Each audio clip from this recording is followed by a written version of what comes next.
Hi అండి. ఎలా ఉన్నారండి? అందరూ బాగున్నారా? నేను కూడా బాగున్నాను. మీ అందరూ బాగుండాలని మనస్ఫూర్తి కోరుకుంటున్నానండి. ఈరోజు వీడియో ఏంటంటే పోట్లీ బటన్స్ అండి. అదే మనం థర్మాకోల్ బాల్స్ ఉంటాయి కదా, దాన్ని మనం ఏ కలర్ అయితే మనం కావాలనుకుంటామో ఆ కలర్లో మనం అయితే దాన్ని లోపలైతే బాల్ పెట్టి మనం చుడతాం కదండి, అదే పోట్లీ బటన్స్ అంటే. దాన్ని మనం స్క్వేర్ నెక్ కానీ రౌండ్ నెక్ కానీ ఏదైనా మనం నెక్కకి జాయింట్ చేయాలంటే అవి ఎలా జాయింట్ చేయాలండి ఈరోజైతే వివరంగా మీకైతే చెప్తాను. ఫస్ట్ మనం క్యాన్వాస్ ఉంటుంది కదండి, అది పేపర్ స్టిప్ అంటాం కదా, దాన్ని మనం నెక్ ఏ డిజైన్లో అయితే ఉందో ఆ డిజైన్లో కట్ చేసుకుని దానికి మనం లైనింగ్ క్లాత్ తోటి అయితే రెడీ చేసేసుకున్న తర్వాత ఇప్పుడు ఏదైతే మన పోట్లీ బటన్స్ ఉందో అవి దానిపైన మనకి ఎంత గ్యాప్ కావాలా, హాఫ్ ఇంచ్ కావాలా, పావు ఇంచ్ కావాలా, లేకపోతే ఇంచ్ అలా అనేది మనం చూసుకుని దానిపైన మనం ఫస్ట్ జాయింట్ చేసుకోవాలండి. ఇలా జాయింట్ చేసుకుంటే ఏమవుతుందంటే మనకి నెక్ హెమ్మింగ్ చేసినప్పుడు బోటిక్ స్టైల్లో మనకి నీట్గా అనేది కనపడుద్ది. ఎందుకంటే ఐరన్ చేస్తాం కదండి, బ్లౌజ్ అంతా అయిపోయిన తర్వాత కంపల్సరీ చేసినా చేయకపోయినా కానీ హెమ్మింగ్ చేసేసరికి ఆ లుక్ అనేది తెలుసుద్దండి. మనం అలా కాకుండా లైనింగ్కి మెయిన్ ఫ్యాబ్రిక్ పైన ఏదైతే ఉందో దాన్ని జాయింట్ చేసిన తర్వాత ఆ రెండిట్ల పైన ఈ పోట్లీ బటన్స్ అనేవి కుట్టేసిన తర్వాత మనం హెమ్మింగ్ పట్టీ అనేది జాయింట్ చేస్తాము. అలా కూడా జాయింట్ చేయొచ్చండి. దానికంటే కూడా ఇలాగనే మనం స్టిచ్ చేసామంటే చాలా నీట్గా ఫినిషింగ్ బాగుంటుందండి. చూడడానికి చాలా నీట్గా ఉంటుంది. నేను ఎప్పుడు కూడా ఇలాగే స్టిచ్ చేస్తానండి. ఎందుకంటే మనం చేసింది ఇప్పుడు ఎంత నీట్గా చేసామనుకోండి, మనం చేసిన పనిని బట్టి మనం ఇంత కాస్ట్ ఇవ్వండి అంటే తప్పకుండా వాళ్ళు ఇస్తారు. కాబట్టి మనం చేసే పని కూడా కొంచెం ఆలస్యమైనప్పటికీ కూడా అది నీట్గా ఉండాలి. కాబట్టి మనం ఇంత కష్టపడి పని చేసేటప్పుడు ఆ కష్టానికి దానికి కూడా ఒక అర్థం ఉండాలి కదా, నేను దాని గురించి చెప్తున్నాను. మనం ఇలా రెడీ చేసేసుకున్న తర్వాత అంతా కట్ చేయకూడదండి. ఏదో కొంచెం ఇది అసలు కట్ చేయకపోయినా పర్వాలేదు, మనం నెక్ జాయింట్ చేసిన తర్వాతనే కట్ చేసుకోవచ్చు.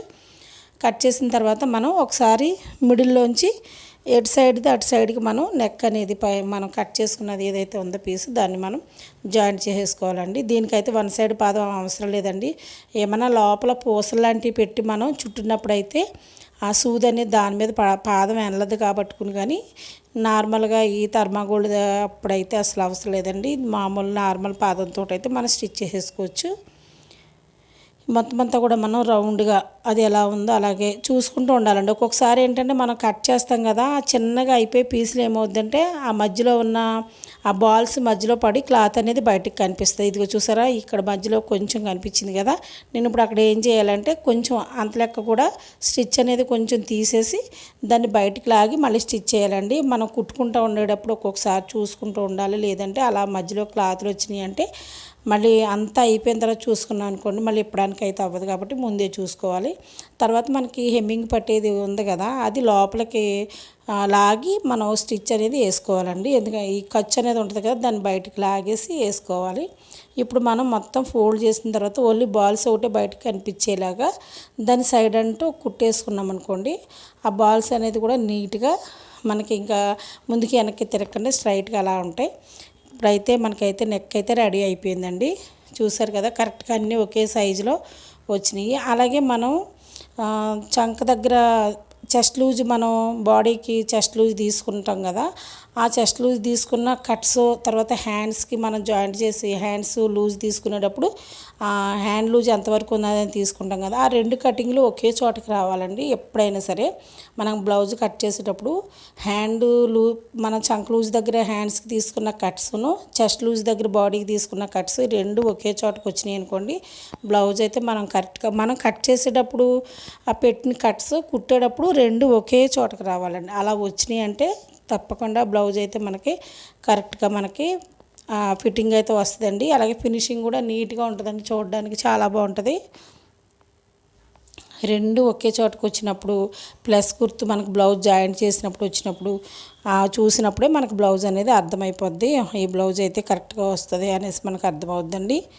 నా వీడియో కనుక మీకు నచ్చినట్లయితే తప్పకుండా లైక్ చేయండి, షేర్ చేయండి, సబ్స్క్రైబ్ చేసుకోండి. ఎందుకంటే నాకు ఇష్టం ఇంట్రెస్ట్ కాబట్టి నేనైతే యూట్యూబ్లోకి అయితే వచ్చానండి. దాని గురించి మరీ మిమ్మల్ని అడుగుతున్నాను, ప్రతి ఒక్కరు సపోర్ట్ చేయమని అడుగుతున్నాను. చూసారు కదా స్ట్రైట్గా లైన్ అయితే ఎలా వచ్చిందో. బ్లౌజ్ అయితే రెడీ అయిపోయిందండి. మొత్తం నీట్గా మొత్తం అన్నీ సమానంగా బాల్స్ అనేది వచ్చింది. ఇప్పుడు హెమ్మింగ్ చేసామనుకోండి చక్కగా బోటిక్ స్టైల్లో అసలు ఎంత నీట్గా వస్తుందంటే బ్లౌజు చాలా బాగుంటుంది. మీరు కూడా తప్పకుండా కొత్త వారైతే తప్పకుండా ఇలా ట్రై చేస్తారని అయితే నేనైతే ఈ వీడియో అయితే మీకు వీడియో చేసి చూపిస్తున్నానండి. థ్యాంక్ యూ అండి. తప్పకుండా నా వీడియోని లైక్ చేయండి, షేర్ చేయండి, సబ్స్క్రైబ్ చేయండి.